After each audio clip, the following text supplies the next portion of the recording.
Have you ever stood on the brink of a mistake that was so vast, it literally felt like you're staring into the abyss, and that abyss was threatening to swallow up every single bit of your hard-earned success? Now, what if I told you that within that error lies the seed of your greatest victory? Well, hold on, don't go anywhere, because we're going to be unraveling how the missteps that you dread might just pave the path to your resilience and your rebirth. Stay tuned, because today we're turning tales of terror into triumphs of tenacity.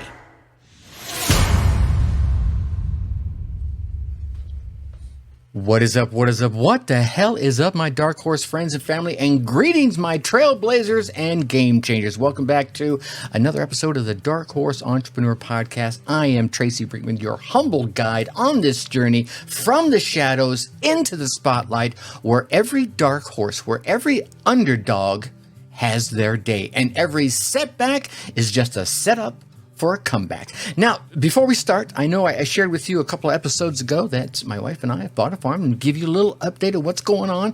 We are less than 30 days away, and as you can see behind me, my podcast studio / KISS memorabilia room is becoming less and less. I have started packing up here. We got a number of boxes already. The drums are packed away. The house is probably half packed, you might say.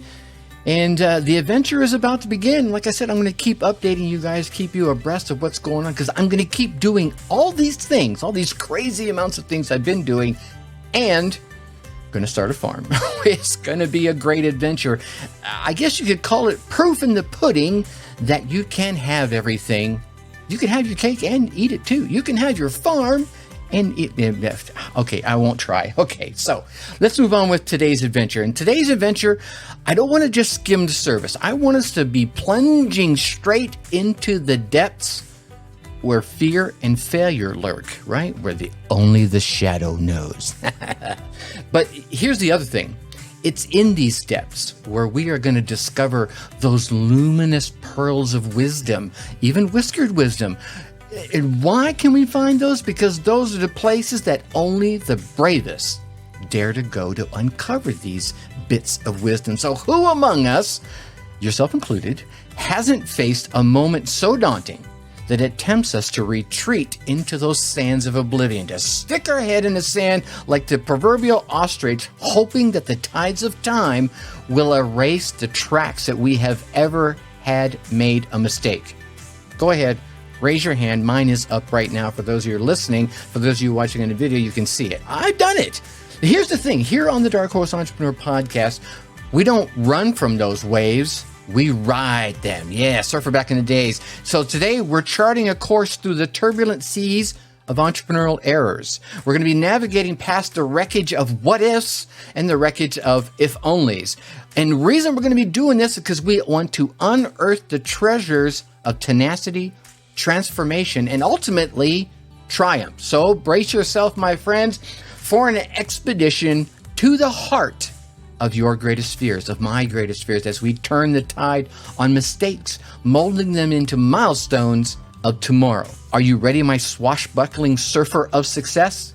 Yeah? Okay. Me too. I can feel your head nodding out there. So let's dive into the gravity of goofs, epic entrepreneurial errors, when giants stumble, names and acronyms, please proceed with caution on this one, and of course, the ever-loved whiskered wisdom.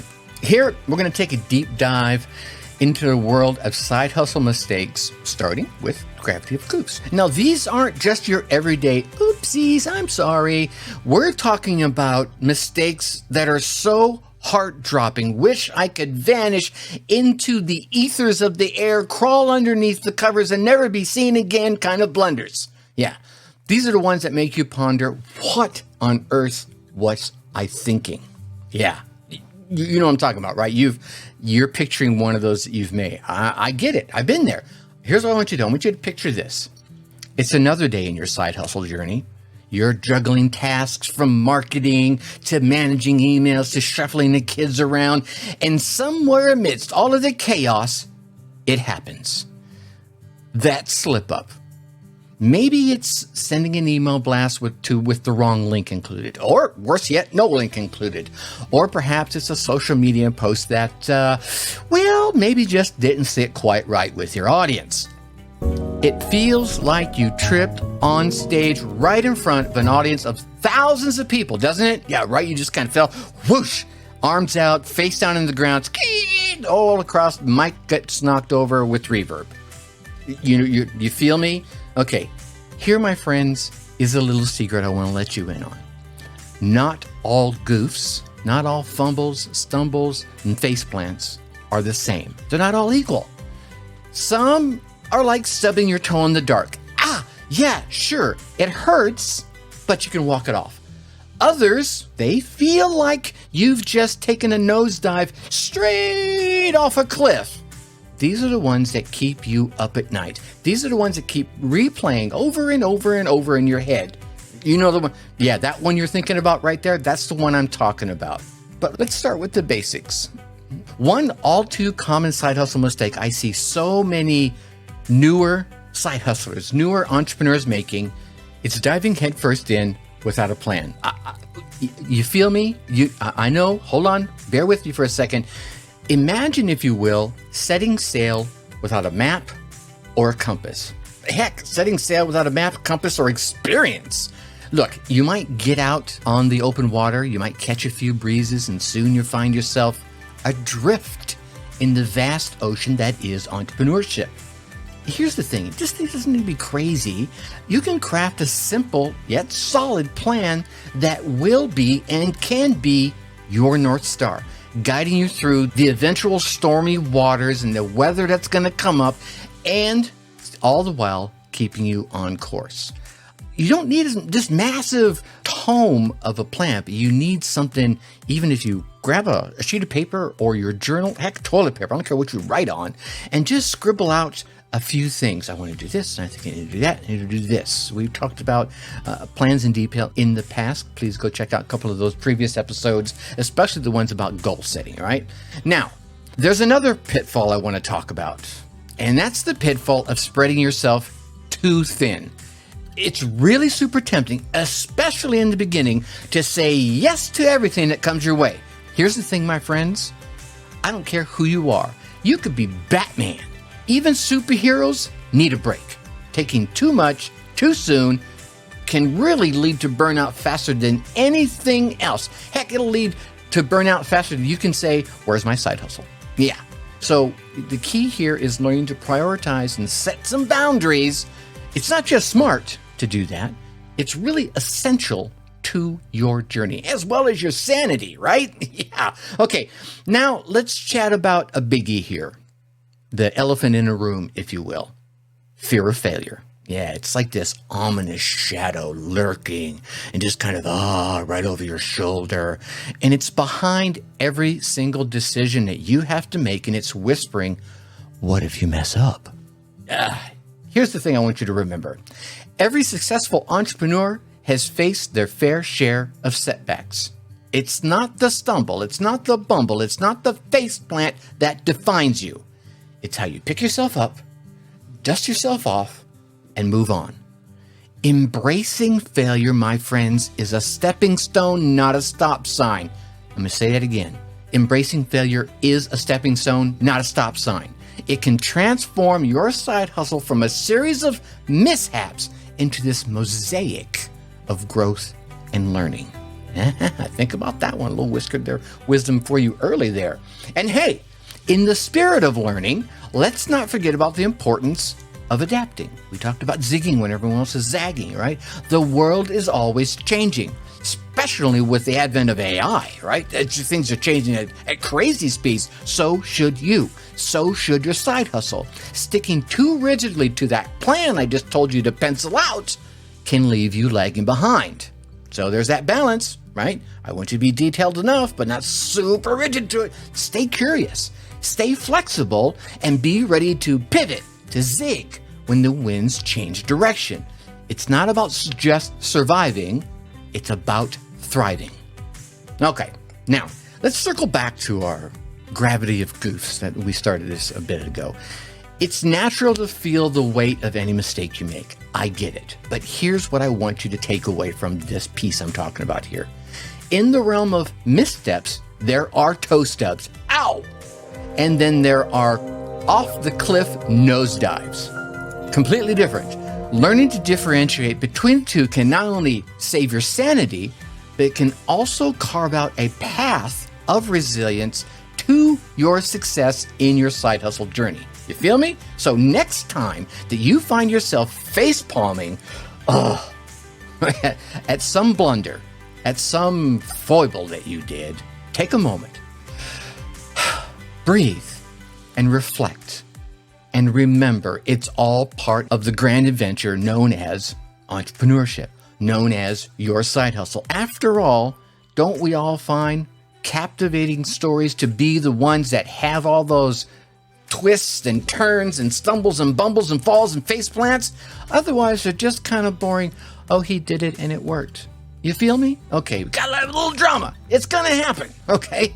Let's chat about some of these epic entrepreneurial errors by diving into a couple of tales, 2 tales of monumental side hustle mistakes that I think might leave you a little wide-eyed. Some of you may have heard of them, others you probably haven't. But here's the thing. These 2 tales, these 2 little stories I'm going to share with you, they're not just tiny hiccups. These are the kind of epic blunders that entrepreneurs everywhere go, oh, what? Right? They do that double take. Whoa, did that just happen? The first one, right? Now, I'm going to keep these brief, but I have to share them with you to help drive home the point. Let's call this one the domain name debacle. All right, let's imagine this. You are all set for the grand opening. Your plans all laid out. Remember, you scribbled those plans and everything's rocking. The team is hyped up and you're ready to go, and bam, you hit a wall. And this is not just any wall that you just smashed into. This is one built by an ex-employee that has a little bit of a sense of humor that's twisted enough to leave you flabbergasted. Well, friends, this isn't fiction. A company that I read about geared up for a rebranding. They found their dreams hijacked by a soon-to-be ex-staffer who snagged the perfect domain name before making his exit out the door. Here's the kicker. What do you mean, Tracy? Does it get worse? Yeah, here's the kicker. The domain, after it was bought, didn't showcase the bright, brand new brand. No. Instead, it flaunted a dancing gift, taunting the company with a cheeky little, I got your domain, I got your domain. Yeah, talk about a costly joke. Yeah, so the scramble to claim that domain must in itself be a saga that I want you to remember. The lesson I want you to learn here is before you announce anything to anyone about your side hustle, about your new product, about anything, buy up all your relevant domains. Because the minute you could be in some amazing mastermind, someone's going to hear your idea and go, well, that's a great idea. Let me go grab that domain name. And you are left holding nothing, scrambling to change all your branding. You feel me? Okay. Now, let's talk about rebranding fiascos here while we're on the topic. Here's one, a name you probably know, HBO. Right? This is a curious case of rebranding, totally gone awry, stupid, crazy. I don't get it, whatever. HBO Max, okay? No? They decided to cut it down to just Max. Here's the question. Max what? Yeah. Is it a fitness regimen? Is it a snack bar? Is it a condom size? I don't know. Nothing like potentially sounding like a porn channel, right? Yeah, probably not what they intended. It certainly lost that premium ring of HBO Max. Yeah. And on the other side of that, it left a lot of folks feeling more puzzled than impressed. And here's one, this one I just remembered, for my British listeners out there over across the pond, as they say, who can forget the iconic National Express? Now, their name was synonymous with reliable coach travel all across the UK. Well, they decided to change their name to Mobico, maybe because it had a better ring to it. I don't know. Here's the question. What the hell is a Mobico? Is it a phone service? Is it an old company? Is it a moving company? The result? Well, the result was actually far more head-scratching than there was ticket buying. Yeah, it was like they took their decades worth of brand recognition and just threw it right on out the window, along with a boatload of money. Okay, you feel me? And ladies and gentlemen, do not even get me started on Facebook changing their name to Meta. I'm not even going to talk about that one. Moving on. Here's the thing I want you to remember. A good name sticks. A great name soars. But if you change it without cause, you might just find yourself and your business nose diving straight down into obscurity. All right? And here's the thing, my friends. These tales, I don't want them to just be cautionary. I want them to be more of a testament to the power of a name and the weight that it carries. Your brand name is more than just a damn label. It's the heart of your identity. It's the beacon for your audience. Hell, it's the bat signal to your prospect saying, here I am, come save me. All right? Tinker with it without due thought. You might find yourself grappling with more than just a branding challenge. You feel me? Okay. Now, let's take these stories not as mere anecdotes, my friends, all right? They are powerful lessons. And in the world of side hustles and entrepreneurial endeavors, your name is your flag. Fly it high, fly it proud, but make sure it's a banner your audience can 100% rally behind, okay? And here's the reason why. We're going to get into our next little bit right here. Even the giants can stumble. And you've probably heard a couple of the stories. I'm going to pick a couple of them up right here. How about Blockbuster? Yeah, picture Blockbuster back in its heyday. It was a titan of movie rentals, a weekend staple for families across the United States. I was one of them. From my late teens into when my girls were young, it was like every weekend we were down there on Friday night, grabbing some movies, maybe again on Saturday, video games as well. At the peak of its powers, Blockbuster had the opportunity to acquire a fledgling company called Netflix, and they had the opportunity to buy them for a mere $50 million. What was their response? Streaming? Pfft, ha! It's a fad. That's what they thought. Fast forward, and Netflix is now a streaming colossus. Meanwhile, back on the ranch, Blockbuster is a nostalgic memory with only one store left standing. And that as a testament as to what could have been. See, I don't want you to think this tale is all about missing out on a deal. It's really a stark reminder on how the fear of innovation and the fear of change can lead to even a giant's downfall. It shows that no matter how big you are, ignoring the currents of change can leave you stranded in the past. Now, let's turn our ever-watchful gaze to Sears. Once upon a time, a cornerstone of American retail. Heck, you could picture any mall out there, and Sears was one of the anchor stores. It was a pioneer in its mail-order catalogs that revolutionized shopping across the early, 50s, 60s, 70s? What kid that was a boomer or just behind the boomers doesn't remember waiting for the Sears Christmas catalog? Oh man, that big 3-inch thick book of pages. You flip through it and flip through it. How many times?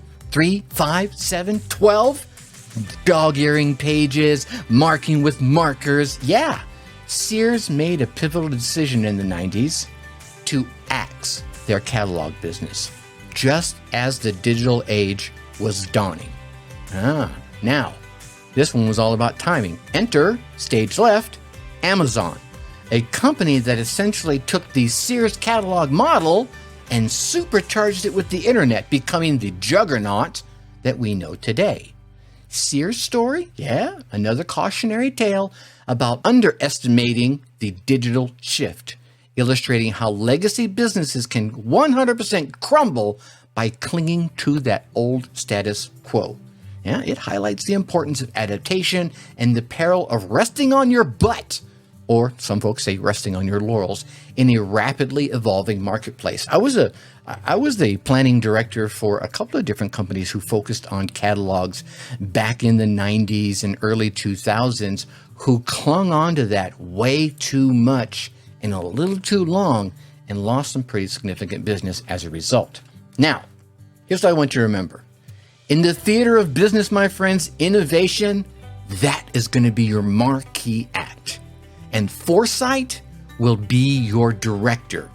If you miss a cue and the spotlight moves on, it's going to leave you sitting alone in the dark, perhaps with one lone member in the audience with you, trying to urge you on. Okay, let's move on to acronyms, right? Navigating the world of branding. Let's just say it's kind of like walking through a minefield blindfolded. And I want to talk about names and acronyms. And here's what I want to say. I want you to proceed with caution in this blindfolded minefield, because it's not just about picking a name that sounds cool. It's not just about picking a name that sounds edgy, right? Or just kind of, gives you that nice, wonderful feeling. It's about foreseeing every possible interpretation of that name, ensuring it aligns with your values and doesn't accidentally become the butt of a joke or an ongoing meme. Let me give you an example here. Susan Boyle, I never listened to Susan Boyle's music, but Susan Boyle was about to have an album launch. And her album launch hashtag was #Susan Album Party. Sounds innocent enough, but for those of you that are really good at letters, let me walk you through this. First, this hashtag Susan Album Party, innocent enough, it was intended to celebrate her new album. Unfortunately, if you moved where the spaces were gonna be, it read more like Sue's Anal Bum Party. What? Yeah. To the amusement, and perhaps even the bemusement of the internet. That's what they saw. An innocent oversight? Of course it was. Who in her record company was going to say, that's what I want to do? But in this digital age, such a blunder can spread, and did, like wildfire, turning what should have been a promotional triumph into a cautionary tale, or a completely cheek-reddening moment. Okay, now let's turn our gaze to the world of politics, where acronyms can either bolster a campaign or lead to embarrassing backtracks. We've seen them all, right? We've seen MAGA this and, DIP. We know all the acronyms for all the different things out there. But here's what I want you to consider. Consider the Canadian Reform Alliance Party. Think about that, my spelling friends. The Canadian Reform Alliance Party, whose acronym, CRAP. Yeah, that acronym provides endless fodder for not only comedians, but for their detractors alike. Or, here's another one, unintentional humor of a political slogan boasting the initials of a presidential running mate, TP. It was quickly associated more with toilet paper than someone's political prowess. Yeah, so you gotta go into these things thinking past just what you think is the obvious, because these instances, they underscore the importance of scrutinizing not just what your name says, but also what it implies. In a world where first impressions can last a lifetime, because they're out there on the internet forever, ensuring that your brand's name or acronym doesn't become some meme unintentionally. It's kind of critical. All right? Okay. So here's what I want you to remember. In the intricate dance of branding, every letter counts. One single oversight might leave you not with a badge of honor, but instead a scarlet letter. Yeah, let that one sink in. As you're letting that one sink in, I want to just kind of transition right over to my favorite section, the Whiskered Wisdom. Have you ever been so excited about what's coming next that you can't wait to tell the world about it? My hand is up, ladies and gentlemen, for those of you who can't see because you're listening on the podcast. For my video viewing friends, my hand is up because I'm one of those guys. Oh, I got this great idea. I've got to tell you about it. It's like standing on the edge of a breakthrough and you're ready to shout your upcoming innovations from the rooftops. But here's a bit of whiskered wisdom for you. I want you to tread carefully on the path of promises, especially when it involves your next big thing, whatever it might be. I want you to imagine you've got a product that your customers already love. It's already doing well. And of course, being the innovative entrepreneur that you are already working on an even better version. You're tempted to announce this new improved version in the hopes of building excitement. But hold that thought. Announcing too early might just put the kibosh, put the pause on your current success. Why, you might ask? Well, I'm happy to tell you. Because your customers might decide, well, wait a minute, maybe I should just go ahead and wait for the new version. And that, my friends, is going to cause your present sales to dip. And then there's the possible delay of the new release. Well, now you've got a double whammy because you have stalled the sales and you've disappointed customers. Yeah. So here's a golden nugget. Keep your cards close. Ensure your loyal customers know they're valued by offering them perhaps a sneak peek, an exclusive sneak peek, or even a special deal on the upcoming version. This way, you keep the current sales engine humming along while you build anticipation for what's next. Here's one. I just thought about this. This is not even in my notes. What you could do is those current customers that you love so much, your loyal customers, go to them and say, what is missing? I know you love the product. You've told me that. What else would you like to see it do? How could it do it better? You tell me the innovations I need to make. Now, as they give you that feedback and you start putting those innovations into place, they're already bought in. They're now a part of the process and they're going to sing for you. They're going to be up on the rooftop singing from their rooftops versus yours. See, here's the thing. In the dance of innovation, I want you to let every step forward be met with grace, not haste. Embrace the pace of progress, but ensure that each reveal is as rewarding for your customers as it is for your vision and your bottom line. You could say that you don't want to let tomorrow's promise pause today's potential. Keep the momentum going and let the evolution be a journey, not a jump, and especially not a nosedive. Okay? Now, all right, we're going to start wrapping up here. And as we draw the curtain on today's journey through the landscape of entrepreneurial slip-ups and side hustle mistakes, let's circle back to the powerful truth that we've kind of alluded to here. Every stumble, every bumble, every face plant, and every face palm moment is not the universe telling us to stop. No.